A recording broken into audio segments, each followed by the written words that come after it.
Yes, indeed. This is Between Taorminas here on ONTV. I'm your host, Anthony Taormina. Sammy, how are you doing? Hanging in there. And for those of you wondering where Ian Weatherspoon is, ladies and gentlemen, he is on Skype as we speak. Hello. Antonio. What are you doing, you nincompoop? Well, you should be right here, and instead you're hanging out in a common core place right now. Sam, I have no clue what you just said. You're hanging out somewhere in Royal Oak right now. I think what Sammy's saying is you should probably be sitting with us right now instead of being where you're at right now. If I wasn't where I'm at right now, I'd be sitting on I-75 in my car. I see. All right, let's talk. All right, let's talk Tigers talk right now. Tigers are surging despite the loss yesterday. They're surging right now. Can do you want to talk first, Ian, or do you want Sam to talk first? Well, you know what? Let me set the table here. Because I wasn't on last week that the trade deadline was? Yes. And we were not able to talk trade deadline. So I wanna maybe can we rewind and get your input on the non-moves by the Tigers? Anthony, did you think that was smart or dumb? What do you think? I thought it was smart because you've got the Dumb. It was smart because you got the Tigers in a but they were looking to buy, but the problem is you don't have picks that are wanting to come to Detroit right now, so the Tigers stayed put. And obviously you had J.D. Martinez coming back, you had Zimmerman coming back, though he's back in the DL now. So I mean the Tigers are going to be all right. So that was dumb. Sam thought it was dumb? That was dumb. They should have made a move, got a third baseman, and still Castellanos on the shelf. So look at the situation now. We didn't know he'd be out.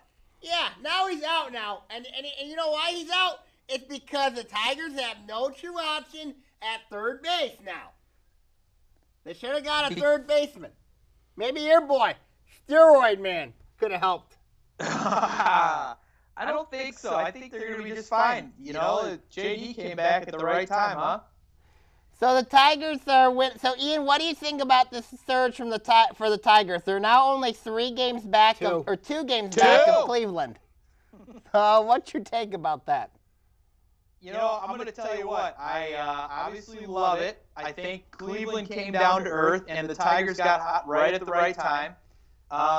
And it just goes to show you. Here's the thing with the Tigers. They finally have a little bit of depth. So when people get hurt, they're not ruined. Hopefully that's going to be the case with Nick. But when Zimmerman and JD were out, they got hot. They didn't falter. So by them not trading away any pieces or prospects, I think that's smart because their club was decimated for a long time, and they relied on being healthy. You want to do anything? Do you want me to tell you why the Tigers are in trouble? Castellanos was hot coming in. And you look, Castellanos was hot. You know, he was doing very well. And now he's out. Now he's out 4 to 7 weeks. And I'm telling you right now, this Tiger team is in a lot of trouble because, one, they're pitching. You look at their pitching. Their pitching was great in July. The pitching is going to be the key if this team wants to make the playoffs. Look what Sanchez did yesterday. Come on. Yeah, but let's see it. Sanchez is getting back to form, but Francisco Rodriguez gave a 2-run He should not have been pitching. All right. K-Rod, I'll give you. He's looking a little scary. He should not have been pitching last night, realistically. I don't know. That's a Brad Ausmus decision to put him in there. You know, I'll tell you what. I did not mind the move because you want your best pitcher in the 9th at home to give your team a shot to win in the bottom of the 9th. You know, K-Rod did not do his job. You know who should have been pitching that inning? Shane Green. Who? Shane Green. Who? Yeah, well, you know what? Shane Green might be your closer one day if K-Rod can't get it together. Because here's why. The Tigers have had a revolving problem at the closer spot. You look at your boy Todd Jones was one of the best closers of all time. And then, of course, we had Jose Valverde, who was a real nightmare. And then you look at, and then, of course, we now have K-Rod. And I'm telling you right now, Ian. Who's You're not a fan of this team. Oh, I know I'm not. But I'm telling you right now, the Tigers They ain't gonna catch Cleveland. Cleveland right now. They're gonna find their itch. They had a tough series with the Yankees. Their catcher's out, which doesn't help. Even though Yan Gomes is out, but I'm telling you, Cleveland. Brantley's out. Cleveland Gomes right now is over out. the Tigers Salazar's out. Come on, Sam. We're coming for you. Are you saying the Indians are in trouble? I'm saying the Indians have been in trouble. Why? Because they had a 7.5 game lead on July 20th, and now it's down to 2 with almost 2 months to go. 50 games left. And you That's look plenty at of time. The Tigers are due to get on another losing streak. They got Seattle tonight, and then Fulmer. and then they got to play Texas. Yeah, that'll be a good measuring stick. Texas, I think, is going to take 3 or 4. It's going to take 2 or 3 from the Tigers. That might happen. I don't think so, but it might happen. That wouldn't be the worst thing ever. Hey, what if, the last time the Mariners were in town, Tigers swept them 4 games? Yeah, I hear you. But here's the thing. Seattle's a much different team at home compared to in years past. They have Robinson Cano. They have a young nucleus. And I think King Felix is pitching this series. I know Iwakuma's going tonight. He's a darn good pitcher. Tigers bring Fulmer. Hey, listen, it's a good, the Tigers have been hot. They've been at home a while. This is a good little test for them. Go out west where it's not easy. Go down to Texas on a Friday, Saturday night where it ain't easy. It's a good test. Ian, do you think Sanchez has finally come back?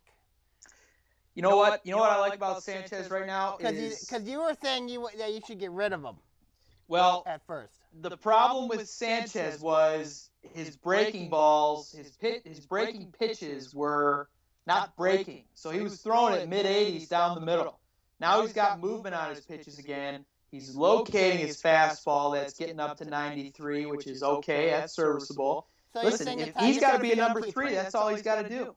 So you're saying Tigers should still keep him? Well, they have to keep him. They can't eat $17 million for next year because they still owe him next year as well. Mm-hmm. So they're stuck with him. It's a remarkable turnaround if he can turn it around. But he's always had the talent, and he's always just about the execution. You think the Tigers should get rid of Mike Pelfrey? Should get rid of Mike Pelfrey? Yeah. He's another guy. I won't say he was pitching well, but he was turning it around. He was limiting the damage. And for a 5th starter, you hope he's your 5th starter. If he can go out there and give you 5-6 innings and keep it at 3 or under, you got to hold on to a guy like that, especially with the knack for double plays. And, of course, I'm telling you right now, I still think Cleveland's going to hold on just enough in this division. They might. I don't believe it, But the Tigers, we don't know because Boston's still coming. The wild card. You got, and of course the wild card. Yes. I still believe Boston is a much better team than the Tigers right now. I disagree. What happened when they played each other? Tigers swept them. But I'm telling you, their house. They haven't met David Price yet. David Price is having a rough year, my friend. I know he's having a rough year, but he's going to turn this around eventually. I'm telling you right now. Well, he better get his act together. It's August. I know. It's getting close to the end of the year, too. And, of course, hey, what do you think about steroids last game on Friday? I'm going to cry. No, you won't. I'm going to cry with delight and happiness. No, you won't. Oh, yeah. I'm going to be real happy. Because all he's done is when he plays the Tigers, he chokes. Guess where he's going to sign? Where? Kansas City. He should be a Royal. They need a third baseman. Like you. You need to be Royal. Because I'm telling you right now, this is not going to be Kansas City's year. And Ian will be happy about that. I know Chris Sale had a rough start against the Tigers. I mean, next year will be Kansas City's year. Sam, I'm really glad that they're doing so poorly because all is right in the world. And once Cleveland finally comes back to the pack and gets placed down in 2nd or 3rd in the division, and we can all breathe a sigh of relief and know that the baseball gods are really with us. No, they're not. Your thoughts? But I'm telling you right now, Texas. What? I'm telling you right now, Texas It's the best team in the American League. Boston will get in. We don't know about the Tigers. I still think Cleveland's getting in. What about the Blue Jays? And Toronto's getting in. What about the He thinks Toronto's Orioles? going to win the East. I think Toronto, He thinks Toronto's going to win the East. I think Toronto wins the East. What about Boston and Baltimore are their 2 wild cards. So all wild cards are coming from the AL East, huh? Correct. So Cleveland is going to win this division, Yup. and they're the only ones going to the playoffs from the Central. Yes. All right. Is Ian. that correct? Yep. Yeah. Can we place a virtual bet? Nope. I'm not betting you. You're I not owe gonna you bet me? enough. You're a cocky Cleveland fan. I thought you would want to bet. I owe you enough. You still owe me. All right, dinner. any final thoughts? Yeah, I'm hungry. I want my dinner. We'll be right back with Between Taorminas on ONTV. Thank you, Win.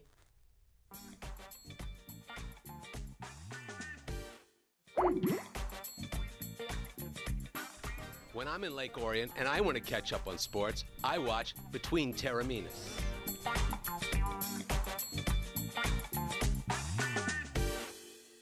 Hello, I'm Oakland County Sheriff Mike Bouchard. And I'm former Detroit Red Wing Joe Koster. We'd like to remind you to practice safe boating by knowing the laws regarding water safety. Please make sure you have the necessary safety equipment on board and be sure all of your equipment is working properly before leaving the dock. And the probability of being involved in a boating accident nearly doubles when alcohol is involved. Always check local weather conditions, and if you notice darkening clouds, play it safe. Get off the water. Have a safe, enjoyable summer on the lake. We own a Habitat home. I love working on my Habitat home. Soy dueño de una casa de Habitat. My neighbor is a Habitat homeowner. Being a Habitat homeowner has changed our lives. My mortgage payment for Habitat is less than what I pay for rent. Habitat for Humanity of Oakland County currently has homes available with mortgage payments lower than most rent payments. If you or someone you know needs decent and affordable housing, call 248-338-1843 or visit our website at habitatoakland.org. Welcome back to Between Taorminas here on ONTV. Sammy, how you doing? Hanging in there. So, what'd you think about Ian Witherspoon's Skype moment? He's scary. He's scary. He needs Cleveland to help him. The city of Cleveland's going to help him. You think so? Of course they will. All right, well, today is August 8th, which means the first day of high school football season began today. Sammy, what do you think about that? Well, it's going to be interesting. See what happens with it. Of course, I'm a little surprised the MHSA decided to crack down on clipping, on chop blocks in high school football and clipping violations. I'm a little, it's changed from my time that I played. It's not, they're trying, as you said, they're trying to eliminate. It's like, I view it like they're going like all PG era. You think that they're trying to put, the MHSA is trying to put football in PG? Yes, I think that's what the MHSA is trying to do. So they're trying to put football in a PG type of moment. So which I don't think is right. So you think they're trying to eliminate the physical, relentless hitting? Yes. Football. Yes. I know it is for prevent injuries and all that, but this is football. Football is supposed to be a violent game. You know what I mean? There's people that are just. It's the only time where you're allowed to hit people legally. Hit people legally. That's what football's supposed to be. Not this cuddle happiness. So you're thinking today's game is cuddle happiness. Yep. Mhm. Wow. Mhm. It's got to be violent. It's got to be, physical. Physicality. But you got the concussion policies, obviously those issues. You can't deny that they've impacted. I can't deny that, yes. I can't deny that. It's not fun having a concussion, you know what I mean? Mm-hmm. But, I'm surprised about the pads, you know what I mean? Mm-hmm. That they would force them to go they would force them to wear pads basically on Thursday and Friday, like 2 days a week. I think it should be expanded to maybe 3 days a week, Mm-hmm. I think that should be fair for everybody. Mm-hmm. Do you think that some teams actually go the will kind of cheat on that? No, I don't think they will. So? I don't think they will, but you never know. Well, I mean, obviously, the game has changed. There's no denying that. You have the concussion rule. You know, that's why I called it that. You know what I mean? It's changed a lot more. It's changed, basically. I think it's becoming a lot more of a finesse type of game where athletes shine, in a sense. I'm not a huge fan of the finesse game. I think you got to be more physical. You know what I mean? When you look at teams from the past, like, when you look at teams, I think that need to benefit from physical football. I know there's teams out there, especially in high school football. When you look at teams like Lake Orion, Oxford, they benefit from Clarkston. They benefit from playing physical finesse, or physical football. Physical, you know what I mean? hard-working, But you look at football. teams that are finesse now, like Southfield, West Bloomfield. They're finesse teams. You know what I mean? They've got athletes. They got athletes, but I think they're finesse teams. Okay. Well, obviously going in, you have the first day of practice. It's a very exciting time. Obviously, because we're based in Lake Orion, we tend to talk about Lake Orion football. Give your take about what you think is going to happen with Lake Orion football outside of the preview show. Well, it depends what this team they got. They got some questions, especially at quarterback and also defensive backs. When you look at this team, that they have, of course, running game's to strength this team, offensive line strength this team. They also got some questions up front, D-line. Linebackers to strength this team. But when you look at this team going forward, the schedule's very difficult to start off, especially having to play Chippewa Valley week 1. I think the game that's going to tell a lot about this team is that Chippewa Valley game, because this is a team that really, there's no more easy teams anymore. There's no Chippewa's not an easy game. Chippewa's not going to be an easy game. You know what I mean? There's no more easy teams on that schedule this year. There is none. When you look at that schedule, you look at Chippewa Valley week 1. They're good. Stony Creek. They're good. You got, and then of course you got West Bloomfield. They're good. Oxford. They're good. Then you got to play Southfield. They're good. Then you got Troy Athens. They're good. And then you got Seaholm. They're okay. Yep. And then you got week 8. You got Clarkston. They're good. And then you got Bloomfield Hills. But They're when okay. you look at this schedule, this is not an easy schedule. No, it's not. Especially when you look at all those teams that are mentioned. Of course, Seaholm's a very tough game because Seaholm, they're very competitive. It's at their place, especially. They're much better at home than they are on the road. And then you look at the 3 home games this year. I mean, you look at the Stony Creek game. That should be a revenge game for Orion after what happened last year to them. Oxford, rivalry game, pink game. I don't know. I mean, and then, of course, Clarkson, your homecoming game. That's dangerous. That's a rivalry game, And then, too. of course, Oxford, the pink game, the Mother's Wish game.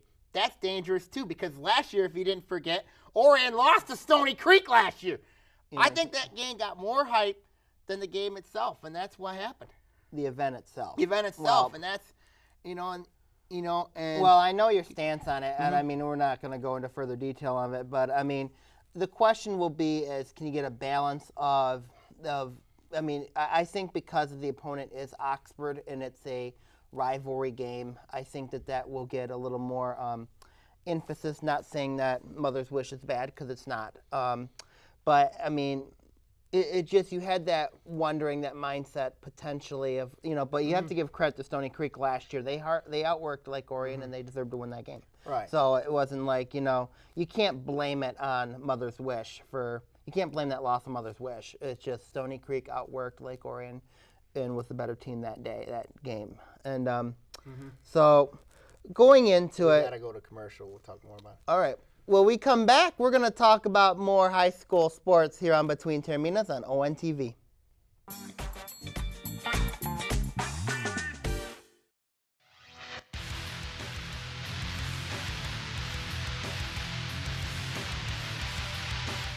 Hello, Oakland County. This is Sammy Taormina talking OAA Now. In it, we'll talk various stories ranging from the state to Oakland County teams affecting the OAA. Catch us here on OAA Now.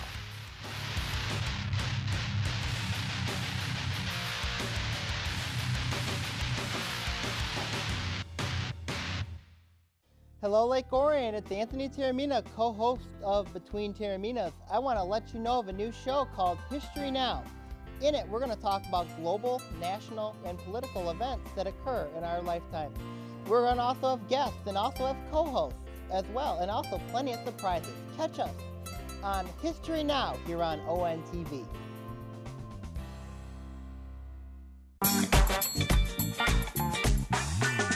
Welcome back to Between Taorminas here on ONTV. Sammy, we were discussing, let's get back to the conversation. We were talking about Lake Orion. Lake Orion.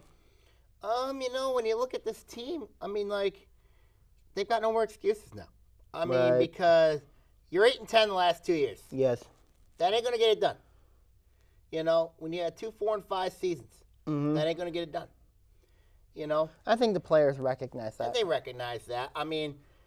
But when you're playing a schedule like this, I think this is the schedule they need. They got to play a tough schedule. There's no cupcakes, no easy games. If you want to get back to playoffs, you want to get back to playoffs, you got to play this type of schedule. What do you think about the division this year that Lake Orion's in?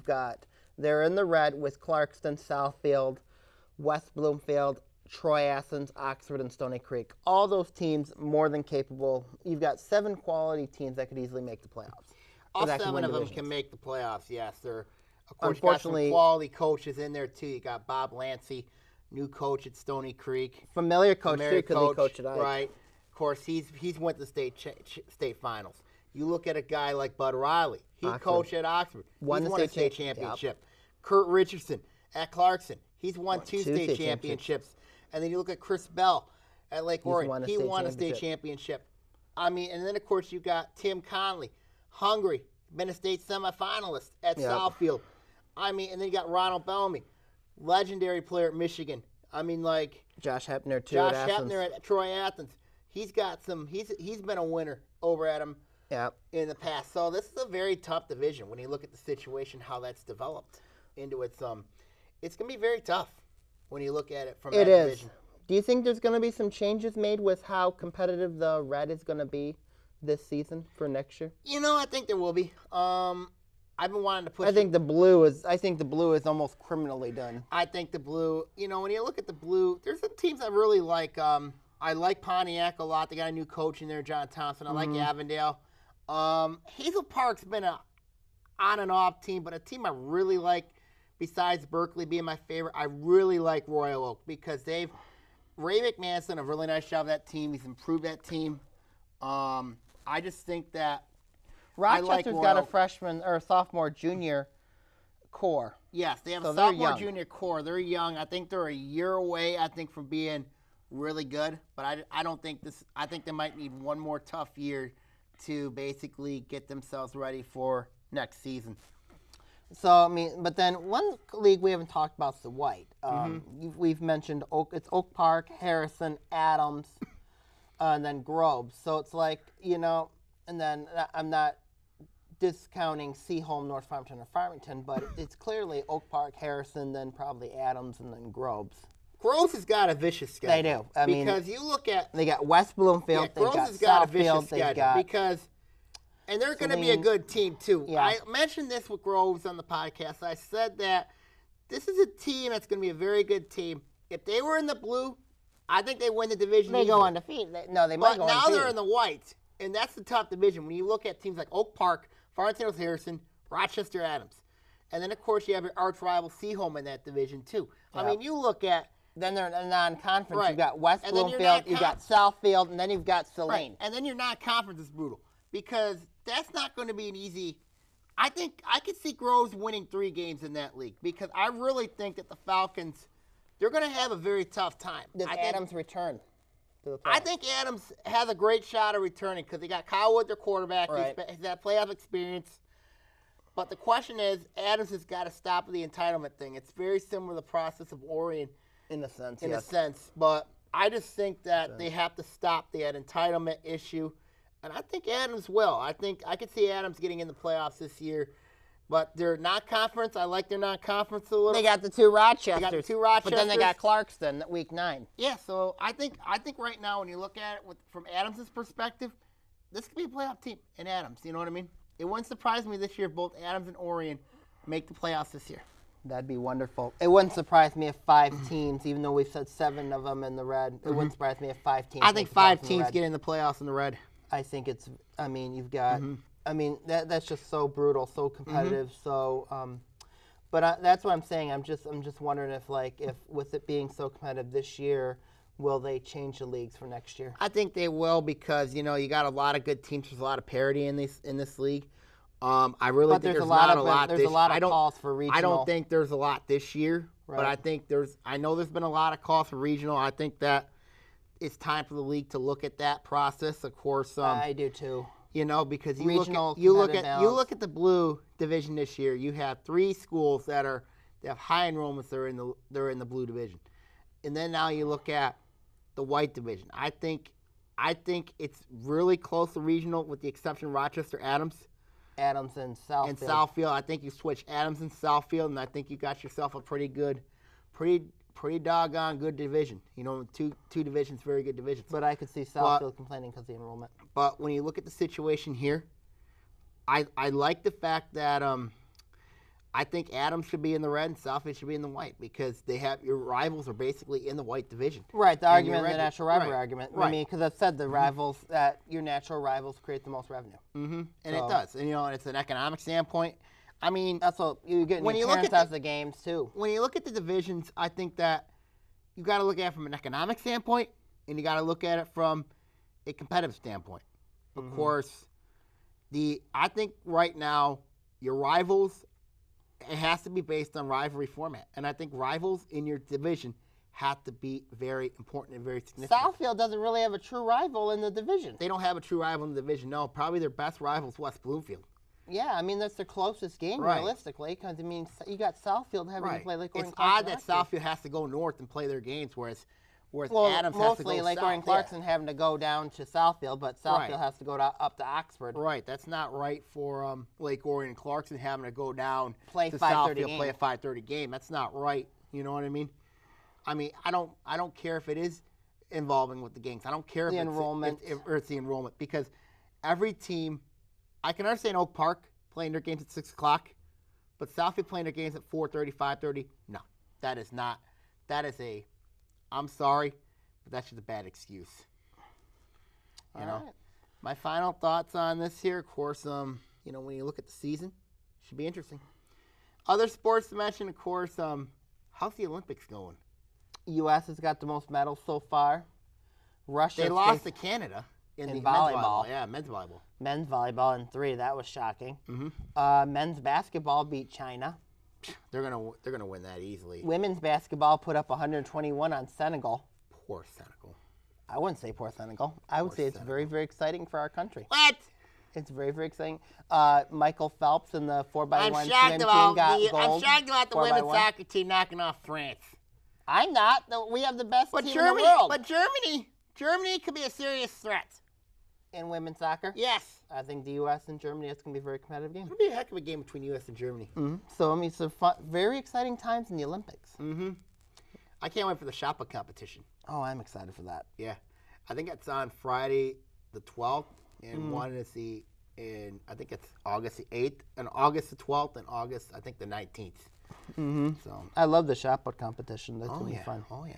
Of course, we're shot put coaches, too. Yeah, so that's why we're bringing up the shot put part in the Olympics. Yep. So, also we've got, so A-Rod retiring, as we talked with Ian. Yep. It'll be exciting. And also you got college football coming up. Yep. We'll see what happens. Well, that will do it for this week's episode of Between Taorminas. We're not going to really give thanks to Ian Weatherford for being on Skype. He should be right here with us. But nonetheless, have a great week, and we'll see you soon.